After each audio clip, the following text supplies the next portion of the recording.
Okay, here is the original point. We'd be standing in the water right now. This is when the French were here. This was the original point. This would have been the Allegheny River. That over there would have been the Monongahela River, and the Ohio would have been right here. But right up here is where Fort Duquesne is located.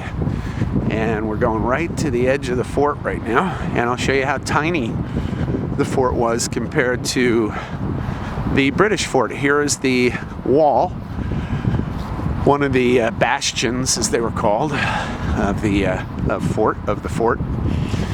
And I just magically went through the wall, and I am now in the fort. And you can see how tiny the fort actually was. I'm going through a little narrow point. There's the wall, one wall, another bastion over there, another bastion over there, and here is the center of the fort, right here, a little bit muddy today. There's the center of Fort Duquesne, and I am standing right where George Washington would have stood. And there's shows a diagram of the fort with a British helicopter, I'm just kidding, helicopter flying over. And then here would have been the front gate.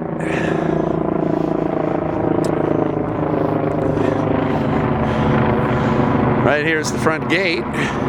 There's another bastion, and there you've just seen all of Fort Duquesne that there is to see. And then over there would have been Fort Pitt. There's the Fort Pitt blockhouse right there, in the Fort Pitt Museum in the background.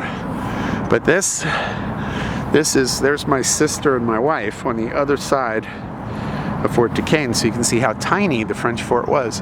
But like I said, I'm walking right where George Washington would have walked when he visited Fort Duquesne to tell the French to get lost. So there you can see the full extent of the fort all the way around. There's another bastion. There's one of the other bastions. And then there's the front gate. And there's the other bastion right in the middle. And there's the point. So this is the French Fort Duquesne.